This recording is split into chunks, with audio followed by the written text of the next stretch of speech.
Hello and welcome back to the Widow podcast. It's lovely to have you here again. And today I am really excited and very honoured to be speaking to the lovely Holly Matthews.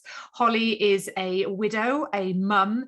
She is the founder of the Happy Me Project, a no-nonsense, straight-talking life coach who is a self-confessed, resilient AF person and all-round awesome girl. She really is amazing, and I'm really excited to share her story with you today, and hopefully you'll be able to draw some strength from what she says and some tips, because Holly just knows it all. And if you're not already following her on Instagram, you absolutely have to, because her reels are amazing. So Holly, hello. Thank you so much. What an awesome introduction. Thank you very, very much. I feel very flattered and I'm very thrilled to be here chatting to you. Oh, it's so lovely. Honestly, your Instagram, like, I don't know how you find the time, the imagination, the ideas. Like it seems like your post, and they're so straight talking and to the point, and just let's go on with it, let's do it. And I think people think there's more thought goes into them. I'm quite surprised sometimes, and I purely think it's just like years of talking a lot, where I'll just like I'm probably like I've just got off the toilet or something, and I'll stick a camera on my face and I'm like, right, let's just do it, just say something. Yeah. And sometimes interesting stuff comes out. I'm like, yeah, that'll be a thing. It's pockets of time. I've gotten used to everything being a something. So my eye will seek out things and I think, oh, that's an interesting thought, or somebody will say something. And I mean, my phone is full of notes that if anybody read them, they would think this is the ramblings of a lunatic. This is a lunatic. But in my head, there could be a course, this could be a post, this could be a something, this is I don't know. But I mean, I look back on them sometimes and I'm like, well, what was that about? But it's pockets of time that I use as best I can. And I like the creative side of that as well. That's kind of my fun stuff. So I'm probably procrastinating, actually. That's what it's just something else you should be doing. Yes, well, you're clearly very, very creative. And I think that's obvious from your history, isn't it? I mean, you go back. Do you want to tell us a bit about where you started? Where did I begin? So I started as a TV actress, and that was kind of all I thought. I just thought entertainment industry. I want to be an actress. When I was 11 when I started in the TV industry. And I mean, if you'd spoken to me then and said, my name is Holly, I'm an actress, I affirmed it always. I knew what I wanted. I mean, God knows like how or where that really came from, because my dad was a welder, my mum worked in a bank, and there was no history of like theatrics, or they're probably quite dramatic, but I don't think they'd ever, like, nobody was doing that. And so yeah, I worked in the TV industry for a long time. I grew up on television on a TV show called Biker Grove, for those that are probably my age or a little bit older, and would have known that it was a huge success in those times. And for me, it was weird because it meant I grew up on a platform when people didn't have platforms. Not like now. I mean, my kids couldn't care less whether I am like on TV or anything. It just doesn't interest them in the slightest, because they're like, well, everyone's on telly, because they mean YouTube, and YouTube is on the telly. So they're like, so what? But when you and I were growing up, it was actually quite a big deal to be on TV. Just not so much now. And so yeah, I did for years. I was a TV actress, Waterloo Road, Biker Grove, The Bill, Casualty, and just did the rounds of TV and film. I signed to Sony when I want to say it was like 18, 19, something like 18 or 19, and did, Top of the Pops and MTV and all of this kind of very tick box, entertainment stuff. And I really didn't think I would do anything else. It was all that interested me, and just being a storyteller and being creative, and basically being a massive child and playing for a living. That's what I wanted to do. I still do, actually. Just want to pretend and play all day. No, I do. Absolutely, it's the best way. So why did that come to an end, or when did that come to an end for you? So my husband Ross, as you know, was diagnosed with brain cancer in 2014. And we had two children at the time, Brooke and Texas, and they were really little. So Brooke would have been nearly 2, I think, or no, sorry, nearly 3. And Texas would have been nearly 1. So they were really little. And Ross was diagnosed with brain cancer. When that happened, I had this huge shift, and it was very surreal for me, because it's the type of shift that we only get when big painful stuff happens. I think when something really real happens like that, when it's painful or sore or tragic or traumatic, where literally the foundations of who we are and what we believe and our values are shifted.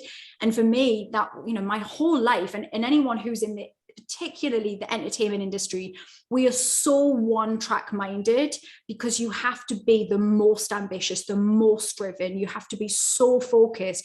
And I was like tunnel visioned. I'm getting that Oscar. Like, that's where I'm going to go to America, we're going to do that thing, that's the next stage.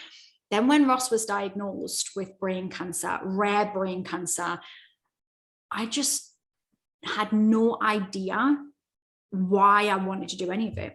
Like, it was such a shift in my core beliefs and values that I had no understanding and no desire.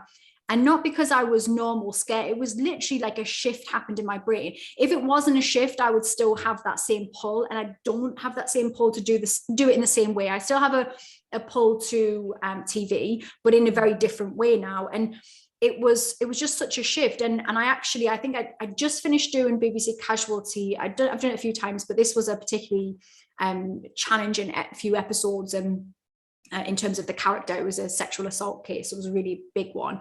And I just finished doing that. There was a lot of hype because it was quite a big deal. I got to showcase my acting quite well. And so I'd had a lot of interest in me coming in for auditions and screenings, and I'd booked a film that I was doing. I was playing, I think, a footballer's wife in some film. And when Ross was diagnosed, I just didn't care. And I rang my agent and I was like, just stop everything. Like, I'm not interested. I'm just don't do anything. I'm not going to. And, you know, you'll know yourself that in those moments of like such awful news and tragedy and things that you go through, what matters in the end is love and connection.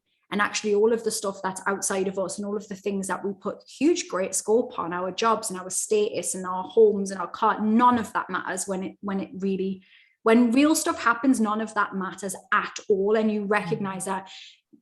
For me, it was, well, Ross and I could be sat in a tent in the middle of a field and I know that would be happy. that would be enough.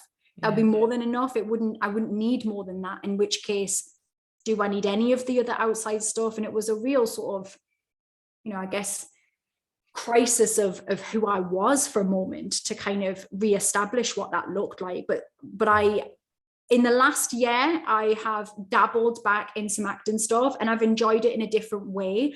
It's not the way it was before, where it was like this kind of almost momentum of like a pull to drive to do it. It's just, that would be fun. And I did a TV series, a comedy series I filmed at the end of last year. I don't even know when it goes out actually, or where it goes out. It might be Amazon or something. And it was really fun. It was just fun. Like, I just had a laugh and I got to pretend, and it didn't have the same pressure. And it felt like I can never say never. Like, I might do some more acting, but it's just not everything. It's just not everything anymore. Yes. Yeah, absolutely. And you're right, that is a huge shift, isn't it, to from where you were to kind of, I'm going to America, I'm getting an Oscar, I'm on this path and I'm going there, to all of a sudden cancel it. None of it means anything anymore. Was that the beginning of your self-development journey at that point? Yes and no. So I always did self-development for myself, and that was absolutely a response to being on TV and a response to having this platform. And, certainly when I first started doing self-development, I must have been about 10 years old. I was meditating and I was doing affirmations and I was writing I was writing my sad thoughts on pieces of paper and setting fire to them. I have spoken about this before, but there was an incident when I was about 13 where a small fire ensued in my bedroom. And although the fire didn't catch hold and there was like a house burned down or anything, I had a metal bowl in my room and I made the fire in the metal bowl, and a little fire happened. I was burning my negative thoughts. I was like, let's get rid of these. I just made this up. I don't know where it came from. Just made up this idea. I burn them and then I'll feel better and cleansed and it'll all be lovely. And the fire ensued. I put the fire out, then tried to get the metal bowl off the carpet, and it was just welded solid. Like, I just melted the whole carpet. So I was not allowed an open flame in my room after that, which should never be. first place, but 90s kids, we were allowed to do whatever we wanted. Just it was like it was chaos. We were feral. And so I was doing it for myself for a long time in the background, and I was always reading self-development books. I used to go, and I know if anybody younger, possibly your audience will not be very, very young, but anybody younger would not understand the struggle of not having access to things. I mean, we had in Carter was our first internet, which was not the internet.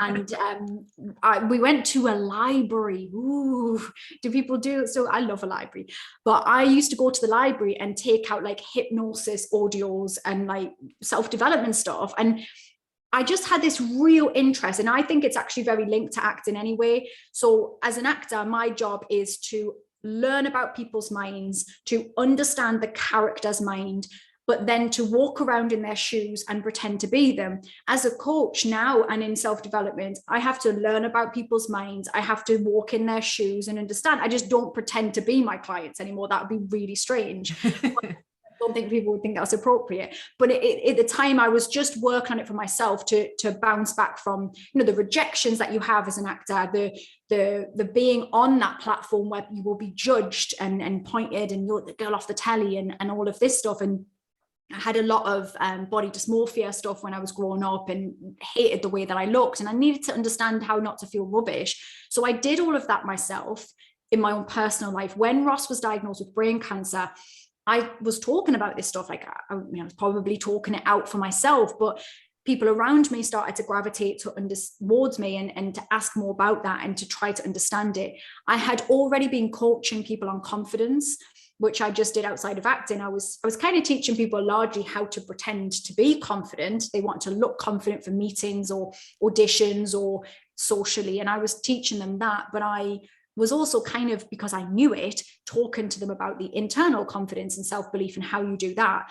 So I was always doing it. And I actually asked one of my friends who was on Biker Grove with me as a kid. We've stayed in touch over the years, and we were talking about this because I was like, I don't know when I started talking about self-development and coaching and mindset stuff. And she was like, oh, always. And I couldn't really remember. And she's known me since I was like 11 or 12. And she was like, I remember we'd be sitting we had a tutor bus. So when we weren't at school, we would go on the tutor bus, and we had to have tutoring between scenes, between filming. She was like, you'd be on the tutor bus and everyone would be listening to you because you'd be giving some like motivational speech about like how life is not a dress rehearsal, and how, and I was like, oh my God, what was I? She's like, I did not remember. She was like, yeah, you're always doing it. Like it was always the thing that we would always like listen, but I don't really remember that. But I think there was always that when I learned something like that, I would want to share it. And then when Ross was diagnosed, and I've always been very entrepreneurial. And I think I realized that while I was at home, that was actually something I could do. I could talk about my journey. I could share ideas, things that I was doing. And it kind of very organically began to happen as it became, I started to then train in life coaching as a more professional thing, and realize actually this was a way of, I guess it was a way of quenching that thirst of, I love people. I love understanding how our brains work. And when I was acting, I was still doing that. So it kind of hit that spot there. But I realized actually that side of me who had that interest in people could get this in this world as well. I could get that sort of hit of what I love talking about, which is our brains. And so it kind of happened, yes, alongside Ross's diagnosis. And then after his death kind of propelled even further. Do you think all of doing that, I mean, obviously there's a natural instinct within you that you are naturally that way inclined, but then, when Ross was diagnosed with the brain tumor, that you kind of dived deeper into it. Did that help you through that time of his illness and up to his death, and then obviously afterwards? Yeah, hugely, because the more I learned, I was learning things for me, I was learning things for my clients, and it all helped. It all kind of, I guess when it becomes something where it's your job as well, you're researching and learning because it's part of what you should be doing for your work. But it was helping me. And often my work, we were talking obviously about Instagram and things like that. my work often comes from my lived experience, that I just always think, if I'm feeling this, somebody else is feeling this. So I usually do things very much in real time, where I'm like, if I feel flat, then someone else is sat there feeling the same. Well, I will share a post, I will put a course together, I will do a thing. So I think, yes, it's kind of twofold. Like it feeds the work that I was doing, but also it was helping me as well, and helping me to remember what some of the stuff which I already knew, but remember it and remember to do it, and to have that accountability to show up in those ways and do the things that I know nourish me and help me to get through things.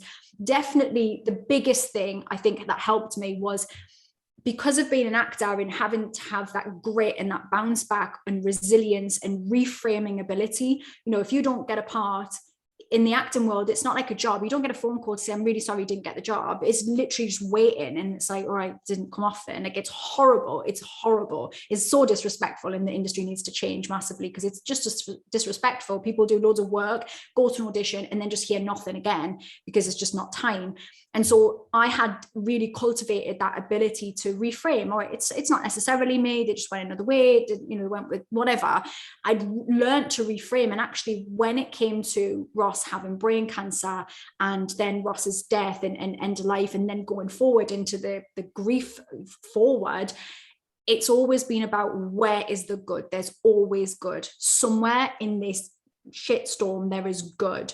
And that has become my superpower. Like, my superpower is, I'll find the good. And I am very science-based in my approach, and it is literally science. For every negative, there is a positive. And that is always in my mind, that I can allow space for the sadness, allow space for the anger, allow space for all of the stuff that we will go through as people going through trauma and grief.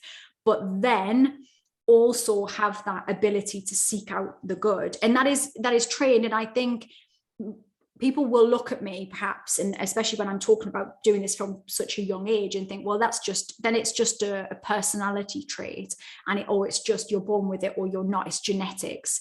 And there is an element, there is some evidence, there is a genetic slight leaning one way or the other, where it's easier to be a little bit more positive. But there's a huge chunk, and I forgot the maths on it, you can look it up. There is a huge chunk where it is in our control. And the reality is, we can do nothing about the genetic makeup. We can't do anything about it. There's no point talking about it, is there? You can't do anything. But we can do the bit with the bit that we have control of. And that's what interests me. And I have watched clients and friends and family who never did this stuff, then learned the skills that you and I will work with our clients on, and have seen a shift. I have watched people go from, I am that person. I went from, like, I hated myself in terms of my confidence and my belief in myself. I was so body dysmorphic. I thought I was an ogre that people would collapse on the floor and never want to look at. Like, if I can go from that, where I literally, and I wish people, because people meet me now as a fully functioning adult, as fully functioning as I can be an adult. And they'll see me and they'll think, she's confident, she must have always been that way. I was not. One, I was good at faking confidence for a long time. I was great at it. I knew how to act like a confident person, but I wasn't in the background. And it's taken me a long time. It's taken me years of learning. And I look, when people tell me, well, some people are just not very confident, I'm like, it's learned behavior. You learn to be shy and you learn to be unconfident. You can learn the other way. Not saying it's easy, because it's not, is it? And the same with happiness or moving forward from painful grief. It's not easy. Of course it's not, but it's not impossible, guys. It's not impossible. There's stuff we can do. Yeah. And I think that's a really important message, isn't it? It's like, you can change things. You can change the way you think. You can change the way you feel. You can change the way you view the world to help you.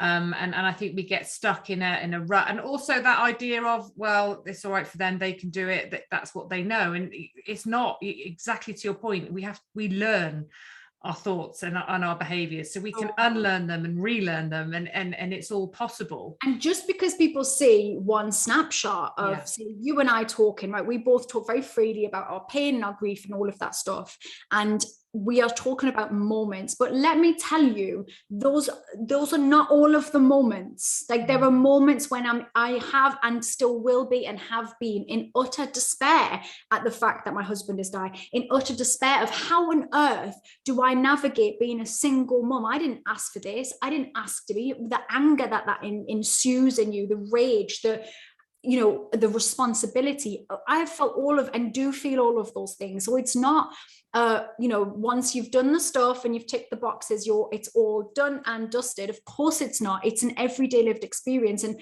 I really believe that we have to listen to what we need and what we personally need in this moment, and not judge it. Stop judging yourself. Like, there are some days when it's just like wading through treacle, like it's hard and it feels hard, and you think, your brain wants to give you the worst case scenario stories, and we will go into very black and white thinking, where we think just, well, it's rubbish, I can't do any of this, and everybody's better than me, everybody's coping better, and look at them, they're all doing their thing and I can't do anything, and they don't know how bad it is. And we've got all of these stories. You're not alone. I am you are people that are listening as well, Karen, and that is so important for us all to know, because we have such a snapshot of clean cut social media profiles that we believe are people's lived experience. And I know even mine, like, you're seeing me talk about stuff, maybe, and I'm really conscious of this, I don't always share the worst moments.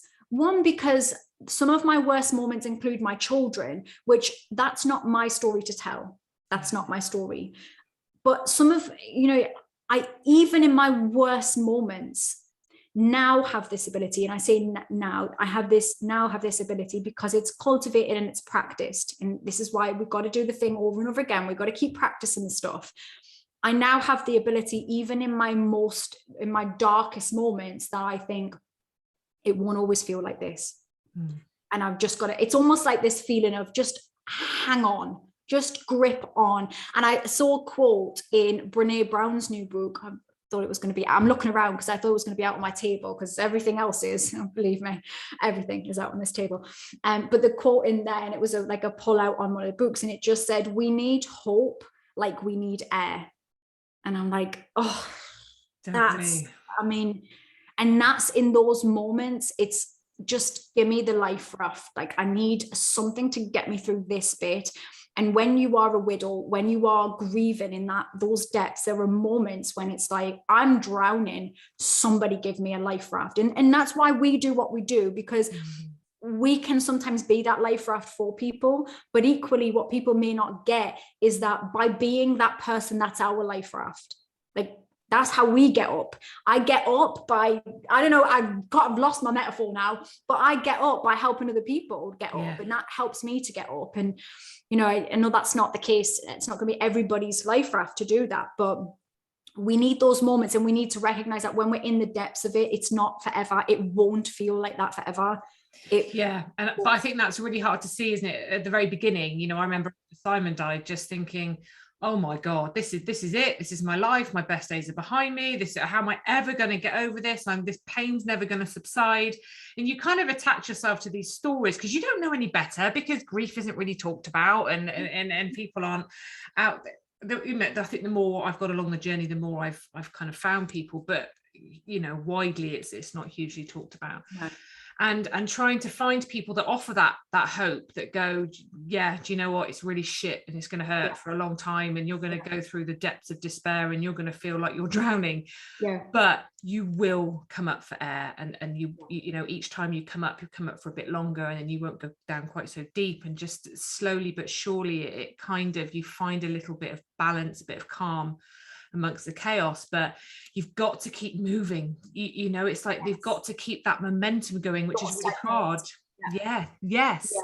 But when you're exhausted and you feel so alone and isolated in it, don't you? It's really hard. Did the grief for you, when Ross died, and in those moments, did they ever sort of make you question your beliefs, that everything you had kind of got you to that point, and that the coaching and the science, the brain science, did you ever go, what a load of bollocks, this is shit? Weirdly, I'm probably going to go against what you might think, but I would say weirdly, no, I didn't go against it. I knew it was harder than I possibly could have imagined in theory. I think the theory of it is easier than the reality of it, but I didn't doubt it. I knew it to be true. And I knew that if I just kept doing some stuff and I kept, as you say, that they're not stagnating, like the one thing I always say to people when they're in the early stages of grief is you don't have to feel all the feels. You don't have to feel it all at once, and don't let anybody force you or rush you through your grief. You don't have to do that. I want you to move forwards, but the way you do that doesn't really matter. That works for you. You know, at the beginning for me, I often say that in times of difficulty and trauma, I need to create, not consume. That's my thing. I need to do. I'm a doing person. I don't need to consume stuff, because consuming too much stuff can influence me, and other people's opinions will get in, and, you know, other stuff. And I have to just focus and almost busy. And to the outside eye, there was certainly when Ross first died, I was very busy. I was a busy person. I was doing things. I created the Happy Me project, my online courses, and I was doing stuff. And to the outside eyes, other people, if I allowed that in, it was, oh, she's avoiding. I actually wasn't avoiding. I was crying. I was completely appropriate to the situation. I wasn't numb. I was busy and I was very adrenaline-y, but I wasn't inappropriate. I was allowing, and I, from the very beginning, said to myself, because from being in the hospice, we had like a month in the hospice where Ross was actively dying, and there was a huge, I guess the difference to other people, there was a huge amount of press surrounding Ross's death. So every major newspaper had Ross's death in it. I was inundated with stuff, with things arriving at the hospice. I mean, to the point where I had to like say to them at the hospice, like, don't let people in. Like, people were trying to turn up, like people who had known him. It was just so inappropriate. The press were lovely, by the way, and there was lots of pros and cons to that, but there was a huge amount of stuff going on, and a lot of people's opinions and thoughts, and even the doctors in the hospice were coming to me and like, but how are you really? It was a lot of this kind of not unintentionally patronizing conversation with me, where I was like, one, how the fuck do you think I am? This is ridiculously hard. Of course it is, but I'm okay. I'm going to get through this. I always had that. I'm very conscious of my language, because language creates your stories. And I was so conscious of what I was telling myself, and what I was saying to other people was, I'm okay. I will be better. And that was I could cling to that. I could say that legitimately. I didn't want to tell myself I was living through a nightmare, like, because that would be my experience. I could sit in that, and I legitimately could have said that as well, but I didn't. But then I remember sitting in the hospice and kind of really having a talk with myself, essentially, and thinking, like, you know, what does grief look like, and what does being a widow look like, and what does it all mean, and how am I supposed to behave, and should I be doing this, and all the judgment we pour on ourselves. And I just thought, Holly, you've never done anything like anybody else has done around you. Why do you think you're going to do this in the way that you saw on a film once? Just do what you need to do. And I really promised myself that I would just allow it to be, and I would allow myself to go through what I needed to. I was perfectly entitled to a breakdown if I wanted to. I was perfectly entitled to move on, to laugh, and I just thought, I'm just going to do what I need to do in this moment. And I'm going to try not to overthink it any more than that, because I don't understand the world, because the world that I knew had Ross alive. I don't understand anything. I had to, you know, and I'm sure anyone who's listening, who has gone or is going through this, will understand, like, nothing makes sense. How on earth can it make sense when somebody you love has died? That doesn't make any sense. I mean, even saying it now, it's like, where is he? Like, it doesn't, I mean, I don't believe in an afterlife, so I really don't believe he is anywhere, but it's like, that was a person, an energetic being with full of life, and Ross was very full of life, and he's not here anymore. That's so weird. How can our brains even compute that? It's so weird.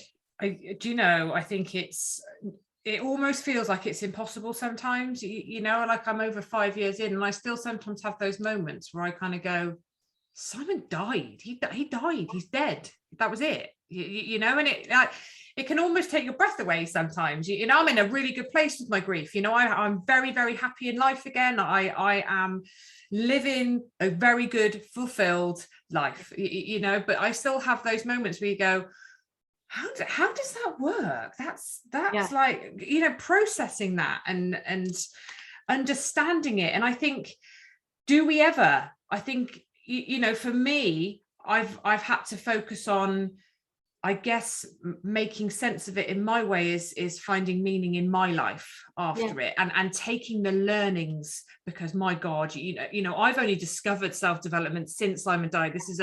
And it has transformed my world. I cannot tell you.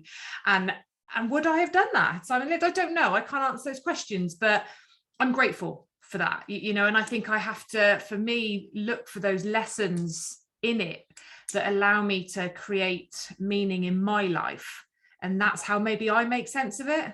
Oh, I totally agree. And I think I always think to myself, like, if our people have died, then we honor their life and we honor who they are by living as full as we can. We honor them by living, often, I'm sure you'll get the same. I'll have people that are struggling to laugh and to fall in love again, or because there's the levels of guilt they feel. And I'm like, your person would love to be alive and would have loved to continue. And they wanted you to live. Like, I know, I mean, Ross and I was very lucky in that Ross and I were so direct with each other. Ross was autistic, and so he was very black and white in our conversations. I mean, not the ideal for somebody who's just found out their husband has brain cancer, and he's like, well, just euthanize me if I get, like, you'll have to kill me. That wasn't my ideal conversation, I'll be honest.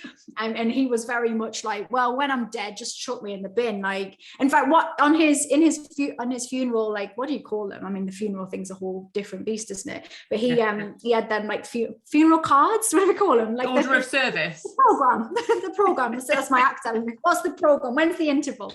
In that order of service, that's the one.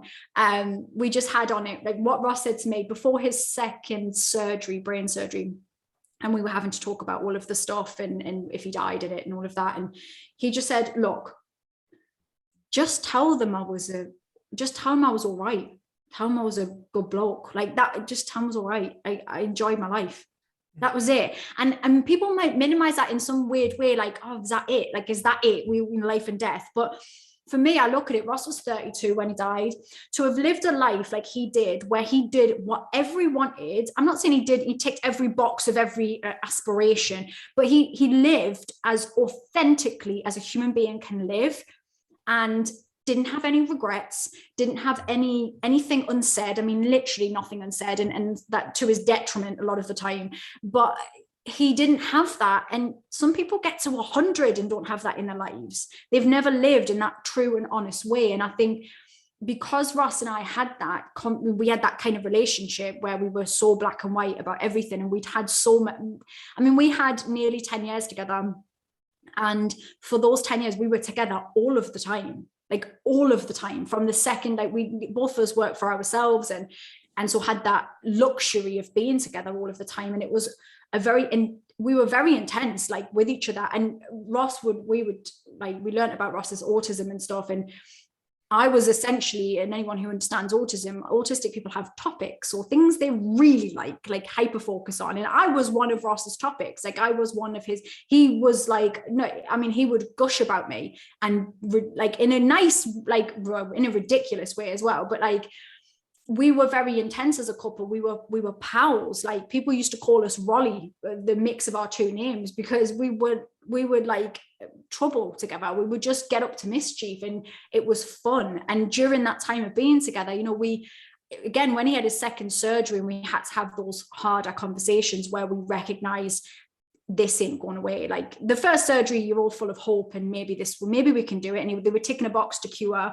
Second one, it was like, we're prolonging, and we know, like, this, we're not going to win this fight. Like, this is going to die of it. And so with the second one, we had deeper, harder conversations, and that would have been like 8 years of us being together. And I remember Ross saying, like, it won't sound enough. It won't sound enough. It won't seem as important as what this has been. Like, it won't at all seem as important. And that was it. Like, it's hard to explain in a way that doesn't sound ridiculous and like some kind of Disney film, because it wasn't a Disney film. We would tell each other off as well, but like, we were pals. And I think, that's one thing when I look back on everything, I think I'd do it all again. Like, all of the pain that we've experienced as going through the grief, I'd do all of that again to have had those years with Ross and to have experienced that level of connection with somebody. And that's, you know, that's something that some people, again, don't get in their lifetime. So I feel grateful for that. And I feel grateful even for the, like you said, even the experience of all of the pain, because the person, you know, people that meet me now, they're not meeting the same person as Ross met, you know, when I was like 23 or whatever, when we met. Like, they're not meeting the same person. They're meeting somebody who's lived through the death of somebody that they loved. And that's a different version. And actually, in terms of, you know, moving forward in relationships for people that are listening, like, I think that's a very important kind of shift in your mind, if it helps, because for us as people, you know, widows, it's, you didn't break up with your person. Like, you're essentially, part of you is still in a relationship with them, which is very weird because you're not. And that's hard to get your head around. But I think I've always known, because Ross and I had that conversation, I've never felt uncomfortable about moving on in a relationship. But, and although I haven't, that's not an issue because of that. It's not something within me that makes that an issue. But I know that's a huge thing for so many people. I ask you to think about the fact that you are a different version, that this is not the same person. So it's not, you're not cheating on them. It's not that, you know, you'd still be with them, but that version of you that would be with them is not the version you are now. This is a different version of you. It's, you know, there'll be elements that are worse, there'll be elements that are better and stronger, and probably some that are weaker, but you are a different version. It's not the same person. And maybe that just shifts something in your mind that can allow you to walk forward, because I want people to find love and be happy and have things like that, and I don't want them to stop themselves. I know, and you know what, that's such a lovely point to make. It really is, because you're right, you know, there's so much guilt and shame and anguish, isn't there, around even thinking, you know, people even kind of just struggle saying it out loud that they might want to find someone in the future. And I've got to be honest, right from the beginning, but very early days, after Simon died, I was like, I do not want to be on my own forever. Like, you know, I was like, I believe life is better shared. I love being with people. I love love. I'm happy being on my own as well. I like my own company. But I just knew I didn't want to live the rest of my life on my own. But even like thinking that and then saying it out loud to somebody, there's that, oh God, is this really bad? Or I don't know if I should be saying this. But you know, you're right. You've got to do what feels right for you. And you do change so much, you know, and your love for them doesn't die, you know, that continues. And even when you meet someone else, you know, I'm with Andy now, we've been together over 2 years, and I love them both. Yeah, you know, and it's, if you think about your children, you know, I've got 2 children. I don't love either of them less. No, I love them differently because they're different people. That's I love them differently in that I love their own nuanced personalities. But in fact, even when Ross was here, we always were very open and honest and had very open conversations about things. And I've never believed, you know, necessarily that we stay with the same person for the rest of our lives. It would be a lovely idea to think that we would, but maybe we don't, because sometimes we shift in our personalities as we grow and we age and so, you know, we hope that we'd grow with our people, but sometimes we don't. And so I think you have to honor where you're at in your life in this moment. And you're right, like, connection, as human beings, we do need human connection, and love is a huge factor in that. And they can sit side by side. You can love your person that died and have been in love with them, and even maybe you feel you are still in love with them that way. Like, you can have that, and it can still sit beside being madly in love with somebody else. It doesn't diminish that. They're not separate things. They can sit right side by side. And I think the only thing that needs to be taken into account is that the person that you decide to be with has to really understand that. And that might be a different thing. I've not been on that side of it, so I don't know what that's like, but they have to understand that there will always, I mean, I wear my wedding ring, and some people find that really weird. To be honest, it just would feel weird not to wear it. Like, I'm just kind of used to wearing it, and I've not really considered taking it off. I mean, I know it's like a massive fuck off to anybody that's speaking to me, but like, to me, it's more like a tattoo. Like, I'm like if you want to get with me, you also have to understand that is a huge part of my story and existence. Like, and if that makes you uncomfortable, then a lot of the other stuff's going to make you really uncomfortable. So if you can't accept that I've decided I'm at one, and that's not to even say that I rule out ever getting married again, because I don't. And maybe in that instance, I'll feel different about that. That's okay as well. We're allowed to change our minds as well. But right in this point in my life, I mean, I'm 4 years down the line, it'll be 5 years this year down the line. And even, you know, at this stage, I don't feel like I want to do that. And that's how I feel. And also it also take into account that I have 2 children who are grieving, and I have to respect how they are navigating this as well. And I don't think they would feel great if I took the ring off right now either. No. And I think you make such a valid point there, Holly, about we can change our minds. You don't have to make a decision now that you have to stick with for the rest of it. You don't have to go, right, I'm gonna leave my ring on. That means I have to leave it on forever. No, you might change your mind. You know, you might take it off, then you want to put it back on again. Same with everything in life. But you know, you talk about the children there.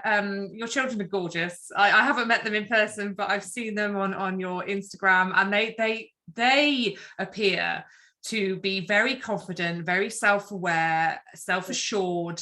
And it's so lovely to see. And I'm sure that's because you guide them so well in all that you do. And they probably are sick of you talking about mine are, but oh, for sure. I mean, I'm a nightmare for. I am, and I mean, I know I said about language, but I'm a pain in the arse. I am like a child, and they know it. And it's like they're like, "Mom, for God, why are you like this?" I get a lot. Why do you do? You're so annoying.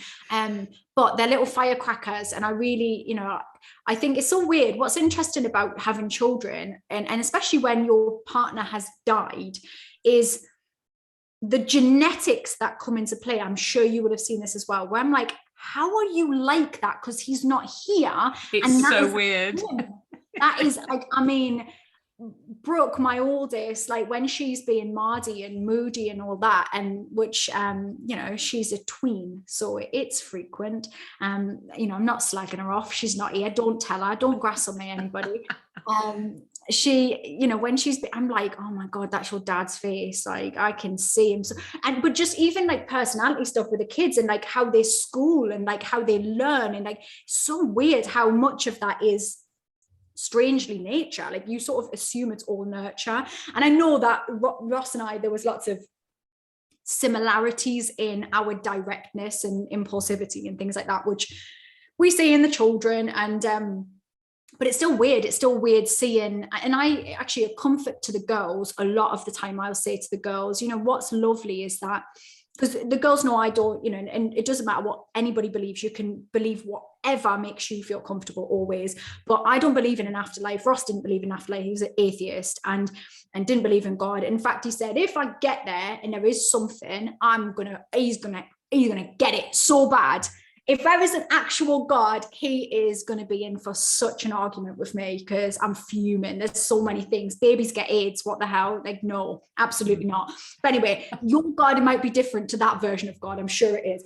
But because the children, I've always said from the beginning, believe whatever you want. If you believe in a God in the sky, or you believe in reincarnation, I promise you can believe whatever feels good. If you believe Dad is there and you want to talk to him in a heaven, if it's that kind of thing, you do you. My children haven't felt that they've said they'd sort of like, I think Brooke sort of said, I sort of would like to believe there was something, there's a kind of a hope, and I'm not going to say anything to her because of my beliefs. I've said to them all the time, I'm not necessarily right. I could be wrong. None of us know, because we're not dead, so we don't know. And so we've always just talked very openly about everything and discussed things, and it's just amazing to see how they have shaped themselves into being very like him, and lots of similarities, and you know how they've navigated. And we talk very openly about death. We talk very openly about everything. Like there's no, from the beginning of Ross being in the hospice, I promised them I would never lie to them. I would never lie to them, and that is hard, because when Ross was in the hospice, Brooke actually rang me, and bear in mind, the girls were away from me for a while because I was in the hospice. And Brooke rang me and said, Mom, will Dad ever come out of the hospice? And I went, no. And she went, does that mean he will die in the hospice? And I said, yeah, he will die in the hospice. And she said, so when you come home, does that mean that Dad's dead? And I was like, yeah. So when I came home, there was that moment of like elation, mum's home, like mum's back.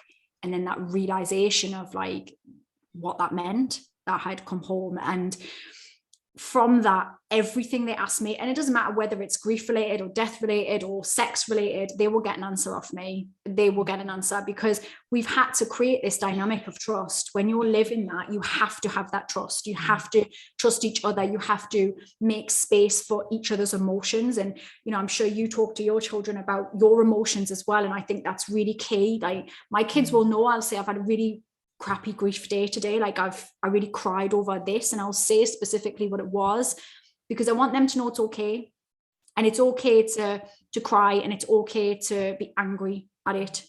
And we joke, I mean, we have horrific death banter, which you know, we laugh about death and make awful, like have awful gallows humor about everything. Every single film that we watch, I'm like, how many dead parents are there? Any dead parents? And they're like, oh, there's loads in this one, loads of dead parents in this film. It's a real treat. Dead mom, dead dad. And it's horrible, but you kind of have to, because like, how else do you, I mean, humor is a great way to get through all of the chaos. And Ross was very, you know, Ross was so blunt and so like funny that it's natural that we would do that as well, and it wouldn't feel like weird that we're making a joke like that about it. But yeah, it's funny actually. I've done a podcast with Gary Scribbler, and we were talking about humor in grief, and I think it's really important. I think there's a place in it, and I think, and I you know, for me, I was a nurse and a midwife before, so I think you develop quite a dark humor doing those things anyway, because it's like a coping mechanism. And then you know, like we make really inappropriate jokes, and if people are around us, you can see there's that like, yeah, uncomfortable. What do we do? Do we laugh? Just ignore it. You feel uncomfortable. Yeah, people hate it, and I get it, because it's like you don't know where your place is in that. But you know, sometimes you've just got to laugh at the absolute ridiculousness sometimes of this. Yeah, just the absurdity of it. Like, what the hell? Why is he dead? Like, why are they dead? Like, what? No, that's ridiculous. What? So this is life, is it? So you fall in love with people and you love, and then they just die. What the hell is that about? That's rude. You know, like, rude. I mean, I think it, like, when it's the trivial, sometimes it's the stupid trivial things that will, as we know in grief, that will push you over the edge and make you cry, and the things that annoy you, which are just not relevant in the bigger grand scheme of things. Like, I hate taking the bins out. I'm a tiny human being, and taking the bins out is a job. It's an effort. Getting the bin open and dragging, I mean, 5'1" and like 7.5 stone. It's, everything's big, everything's heavy. It's an effort, right? So Ross would always do that. Like, Ross would carry things for me. Like, this sounds such a stupid like thing, but he would get things from up high. He was 6 foot. Like, he would carry things, and I'm like, there's part of me that's really annoyed at him for dying, that I have to put the bins out. There's a stupid part of me that's like, as if I have to put the bins out and carry all the shopping out of the car, and like, and I'll do it because I've got small person syndrome, and I'll do everything always because I just will. But there's those stupid moments of like the tiny things in grief that people don't see and they don't seem big enough to warrant anything. And there's not anything anybody else could do anyway. But I guess it's the big moments of like the birthdays and the you know, whether it's Valentine's Day is coming up, I know that'll be triggering for a lot of people, or the Christmases, and people really rally round in those moments because they assume they're the moments. And you know what? I'm sure your listeners will say they're rarely the moments. Like, they're not the moments, because you prepare for those moments and you're kind of ready for that to, oh, is that going to impact me? And it's not those moments. It's the moments when you find a letter with their handwriting on it. That's the moments. Or it's the place that you haven't been in a while, and then you stumble and you think, oh my God, the last time I was here, I was with that person, I was with my person. And they're the moments. It's the seemingly insignificant moments or comments that will get you when you least expect it. And nobody can understand those moments. They're very personal. And you know, that's the tough thing with grief. It is a very personal journey. And even those that love and care about you, they can't walk it for you. You got to walk it yourself. What would you say was your kind of your go-to in your grief? What helped you, you know, aside from you doing all of this kind of, you know, mind work, life work, what was what support structure did you have around you that helped you? I mean, doing stuff helps me. So like, whether that's, I'm very creative, so I like to physicalize things. So, you know, drawing and doing things. Like, I need to have a thing to do.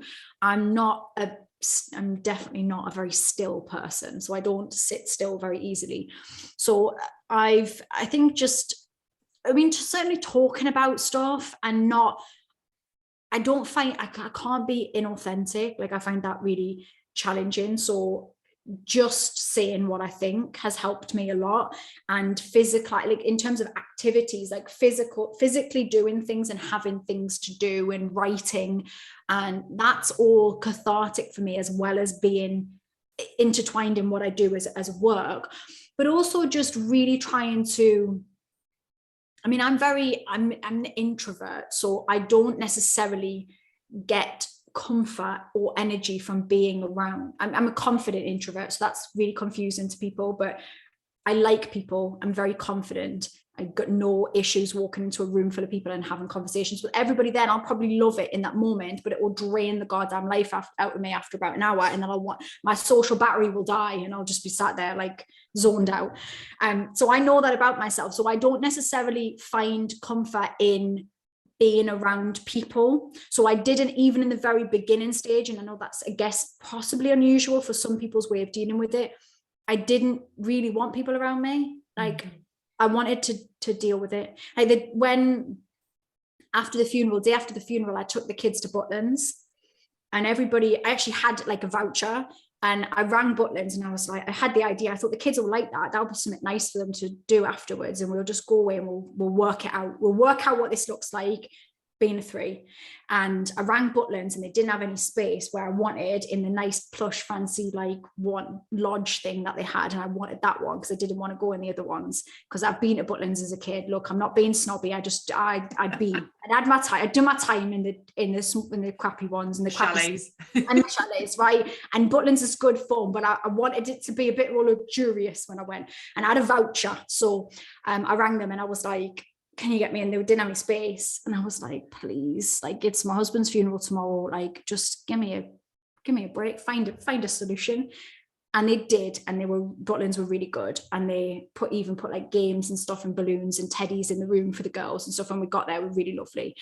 And, but at the time, everybody was like, should we come with you? Should we book in? And I was like, no, and that sounds a weird comfort, but I needed I mean, listen, me being on my own is not ever silent. Like, my head is very, very noisy. So, but I needed to navigate that noise on my own. I didn't want everybody there, because when other people are there, I actually just find myself like protecting them, and I'm not dealing with anything. And I needed that space to do that. So for me, getting through was really being very honest and vocal. For me, that's me navigating my stuff, is talk it out, maybe talk it to a camera. So I did a lot of vlogging on my YouTube channel. And I guess, you know, that can be linked to my work, but there was a catharsis, I can't even say the word, catharsis, you know what I mean? There was something in that of me being able to just speak that out, and then just speaking to people who really understand me, and not the people that follow me online, like people who really know me and know who I am, being able to say, I feel good or I feel bad, and just allowance. I mean, I think more than anything for me, it's been, I don't know how to do this. Like, I'm doing it in real time. So I'll just allow what comes to come, and whatever that will be. And I will look for the next good thing. That's always in my mind, that mantra of just find the next good thing. There's another thing coming, whether that's a person or whether it's an experience. Look for the next good thing. And me and the girls have always tried to create little memories and experiences, and even on things like birthdays and all the stuff that for the girls is more impactful, we'll always aim to do things like Father's Day, and we'll go away, or we'll do something, and we're not acknowledging that we're doing that because of Ross being dead. Like, we will make it something about Ross. Like, if it's his birthday, we might have, like, one year we had like a Disney and Dad Day, and we dressed up in Disney stuff and did Disney things, but also did a quiz about Ross, about like a dad quiz. And we always try to do things like that. So I think really living, like we said before, trying to find real experiences where I can go, I didn't I don't want to give up. Like, I don't want that to be it. I didn't want, as you said, my story to be, well, at 32, that was it. Like, husband died and that was it. Give up, done. I don't want that to be my story. That's a crap story, that is. Like, that's not for me. And I knew that Ross wouldn't. I mean, Ross would have been absolutely fuming if I'd done that. He'd been like, what the fuck? Get back up. What are you doing? I know he would have. And I think that was often hard. If people didn't know Ross, or certainly didn't know Ross and I as a couple, people who did got it because they were like, they know, like, they just know how we were. But people who didn't would be like, but are you okay? And I'm like, well, I was, until you did the head cock, and then I was fine until I was fine until you brought up my dead husband, and now I'm thinking about my dead husband. I was fine. I was just buying biscuits. Just buying biscuit. Do you know what? I think that is just two things strike me, and they kind of strike me a lot in what I do, and what I've noticed with working with different people and talking to people like yourself, is that one, self-awareness is absolutely key, like understanding what works, what doesn't, who you are, how you function, what makes you feel good, what doesn't, and leaning into those things. But also trusting your instincts, letting your body guide you. There's no right or wrong to this. We'll all do it differently, and that's absolutely okay. You don't have to search books and the internet and groups for answers. I mean, I think, finding other people that are going through something similar, if that's what you want, can be incredibly helpful and powerful. But if you don't want that, that's okay too. Do you know, like, just really listen to you, become aware of what you want, and just spend some time, like you said, going away to Butlins and just kind of thinking, right, what do I need? How can I make some sense of the chaos in my head? And all the time other people around you, and well-meaning and so supportive, but they want to give you the answers, they want to try and fix you, they want to make suggestions, they want to tell you, and everything in your head is saying, every time they're coming up with suggestions, all you're thinking is, can you make him come back alive? No. Yes. So what's the point in anything that you're saying? If it's not that, then it's nothing. Like, that is the thing. Like, people don't recognize that we do. And I'm not saying that you have to do it alone. As you said, communities and support and family, of course, they're helpful. And if it feels good to you, it feels good. If you want to stay at your mum's house for after it happens and not do any of the stuff that we've talked about, that's absolutely fine as well. And it's that intuitive thing. The thing I always think about when it comes to resilience and grit and all of that stuff is your body, literally your brain, wants to survive this. So in those darkest times, your brain will survive it. Like, I'm not saying that's easy. I'm not saying it's going to be easy. It's not going to be. At times, it's going to be really hard, but you can do this. But you have to listen to what you need and drown out the noise of what other people are saying, because that will cloud your judgment. I mean, I went to therapy after a year after Ross had died, and I went because, I mean, we paid for health insurance mostly, and I was like, should use that. They should pay for themselves, use this stuff. But a lot of it was because I felt like, and again, bear in mind, this is literally my work as well as I was living it as an experience. I felt like I was dealing with stuff appropriately. I was crying, I was feeling, I was distracting sometimes, I was laughing, I was feeling. I didn't feel like I was dealing with it in the wrong way. And if there's not a wrong way, but I didn't feel like I didn't feel stuck. I didn't feel like I was avoiding it altogether. I knew, I was very self-aware that there was things I was doing that were busying, but I was aware there was certain things I was avoiding. So I wasn't listening to certain songs or going to certain places. That's okay. There is place for that. You've got to allow, it's almost like letting the fizz out of a bottle of pop, right? You don't have to just crack it off and explode your grief everywhere in pain. I was just, I can listen to those songs now, might still sting, and give it time. Like, I needed that sort of time to do that. And I think that was really important for me at the very beginning. And then when I went to therapy, I went because everyone was like, oh, but are you okay? And doing the head cocky thing, and like, oh, you okay? But are you really okay? And I was like, I don't know, maybe I'm not. Like, I spun myself out because I was like, then maybe I'm not. Maybe they're seeing something I'm not. Maybe I'm missing a trick.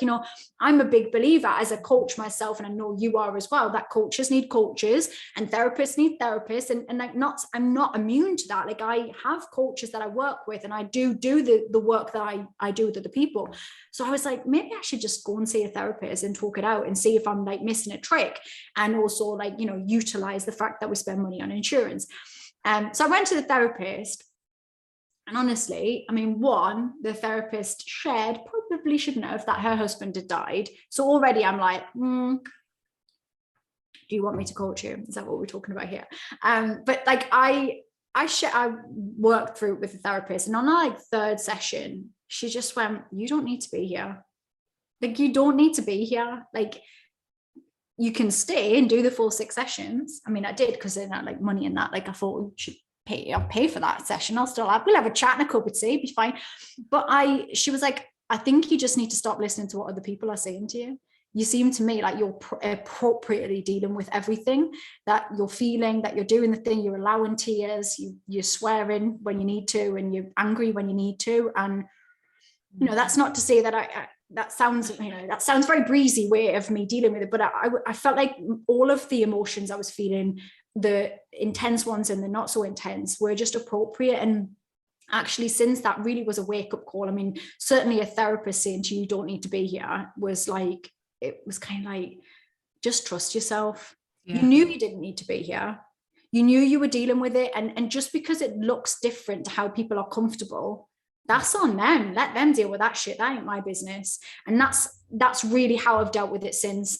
And I know that there was always, and probably is, people that will consider what I'm doing and how I'm doing it. It's none of their business. And it's just none of their business in any aspect of your life, whether it's grief or not. Other people's opinions of you and your things that you do is none of your business. You don't need to mess your own head up by doing that. Tune into yourself and you will know. Your body will know what you need. And there's going to be sometimes you need a little zhuzh along, and that's where you and I will come in to play, where we might be able to help in that way. You need a little zhuzh, and you need a few things you could learn to, but that will still come from you intuitively knowing, I'm not coping, or I need some help. That will come from you. It doesn't come from somebody, some well-meaning possibly person coming in and going, you should probably go to therapy, or you should get a coach, or it's not going to come from anybody else. It's going to come from you listening to this and going, right, I need to speak to Karen, or I need to speak to Holly, or I need to join a club, or I need to join a running club, or I need to start knitting. I don't know what you want to do, but whatever it is, eat biscuits. That's my answer to most things. Oh, cake. Cake and biscuits, and both. But you're right. And you know, I normally like to kind of end up with, what would you say? And I think you've kind of answered that question so brilliantly there, that, you know, trust in yourself, follow your instincts, and give yourself the time as well, because you know, at the beginning, we have so many big questions, don't we? Like, oh my God, who am I? Where do I fit in the world? What am I going to do next? How am I going to parent these children? Where am I going to live? What am I going to do for it? And you're just like, what does my future look like? I don't know. And you're desperately searching for the answers to the questions. And when you can't find them within a couple of months, you're kind of going, I'm useless. I can't do this. I can't make a decision. And it's like, do you know what? Just listen to your body, let it guide you in the moment, find what you need for now, because the answers do come, don't they? You know, they kind of slot in, but it does take a hell of a lot. And I'm talking like years. Yeah, and we still learn. And one of my clients this week, and this is not grief related, but I think it's very related to what you've just said. One of my clients came up with an affirmation. Like, for those that don't know affirmations, it's like a sentence, a mantra, something you say out loud that helps to train your brain in the direction you want. And his affirmation he came up with was, I don't have to have all the answers. Brilliant. And I love it. I just love it. And I've thought about it a lot since. I've told him that I have, but I've thought about it a lot since, because we often either slip into perfectionism, or we're going to perfect our grief. And I want to know all of the stuff now. I want to know what the next 10 years are going to look like. Yeah. I don't have to have all the answers should be the answer to that. Like, you don't have to have, how on earth are you gonna, you've just happened. Like, even if it was 10 years ago, it's still, we're all trying our best. We're all messy, chaotic human beings doing our best. And you chuck a load of grief and pain in the mix of that, and a global pandemic, of course, just to mix into that grief. It's a potent mix. So just be kind to yourself and recognize you don't have to have all the answers. Yeah, absolutely, Holly. Do you know what? I think what you offer the world is just so brilliant. You know, you've helped me so much, you know, in my journey with what I do. And I know you help so many others.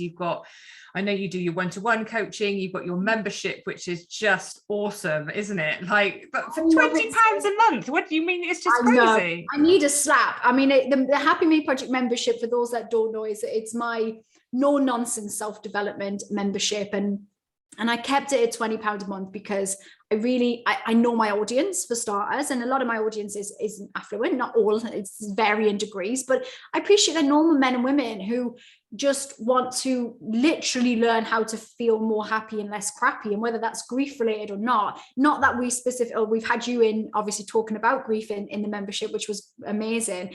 It's not a grief membership, it's about self-development, but it's you know, we just need that check-in in that community. And I wanted to keep the price low because I didn't want it to be one of those things where it's like, you know, you really want the thing and then you hit a paywall and you're like, I just don't know if I can get in this and I need it now. And it didn't sit with where I was at. And I have higher, as you say, one-on-one coaching is different and it's a higher paying because you get more of my time. But with the membership, I wanted bums on seats, as many people as possible that can be helped and also be part of that movement and that community. And like we found, you know, being around people that are not like, I always worry when my stuff's called the Happy Me Project. It sounds like it's like some like utopia where everybody's like, I'm so happy all of the time. Like, it's creepy. And it's not like that. It's actually a space where people can go, I'm really, really struggling, but I want to work out how to navigate that. It's a challenge. It's not I'm giving up. And certainly a community space like that can help you to move forward. And I know you do that within your work, very specifically within grief. And that's so important. And not, especially with being a widow, is being around people and who get it. And that's why when you're working with people, it's so great because they know you've been in the trenches. They know you're in the trenches sometimes. They know you get it on a level that somebody else won't get. And that's important. I share my flaws and my chaos in the membership and on my social media because I want people to know you are not alone. You're not alone. And that was really important. And the members that I have attracted into the membership have been people that really have that ethos and will share the good, the bad, and the ugly. And I think, doesn't that make us feel seen and heard? Then I just really think that matters to us. And normal. You know, I think there's this idea sometimes when you're following people on social media and they seem to have all their shit together and it's like, oh God, how do they do it? Their lives are so perfect. And like you say, it's a snippet of information you're seeing. If you're striving for perfection, you're never going to achieve anything because it doesn't exist. We all are dealing with shit. We are all dealing with our struggles. And as much as, you know, we have the tools at our disposal, I still get health anxiety. I still have bad days. I still talk myself down sometimes, but it's kind of just recognizing it and shifting it so that you can help yourself feel better, isn't it? You get better at it. You get better at bouncing. You get quick. I think the more you work on this stuff and the more that you work with people like you and I, the more you listen to stuff and like this and you read books and the more you understand it, the quicker you can get out of your own brain spiral of doing it and become, I've forgotten the word for it. There is a word for this, but it's being self-aware where you can go, oh, I'm doing the thing.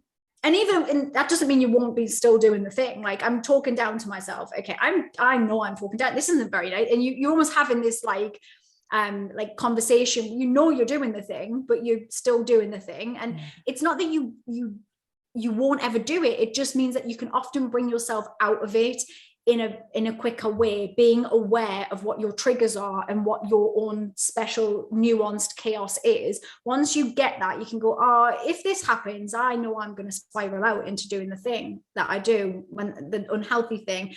And you can kind of get ahead of yourself sometimes on that stuff, but that does come with practice. And that's why working with people and working in communities and regularly doing stuff can be so beneficial to you. Yeah, 100% it is. And you do it so well, Holly, so well. So how can people find you? So if they head to iamhollymatthews.com/all my stuff, they can find all my stuff. I try and keep it simple, you know, like, so they can find, I have a podcast as well, the Happy Me Project podcast. I have a free community on Facebook where people can just hang out in there. And sometimes I will go live, although I have to admit, not so regularly as I'm focused on the membership, but the membership and all of the links for that are there. My Instagram, my YouTube, what else do I do? Twitter, sometimes LinkedIn now and then. Don't really get it that much, but I'm on there. But you can come and hang out with me on there. I show up on Instagram and Facebook the most regularly, and the membership is really my focus. And yeah, that's where you can find. Just Google Holly Matthews. I mean, you will find all kinds on there. And if you can't find me on there, then Google is broken and you should phone somebody to come and fix it. That's so funny. Holly, you're an absolute superstar. You really are. Thank you so much for your time and sharing all of that with us. I know it's going to help so many. It really is. So bless your heart. Thank you so much. And I'll put all your information in the show notes so that people can find you there as well. Thank you, Holly.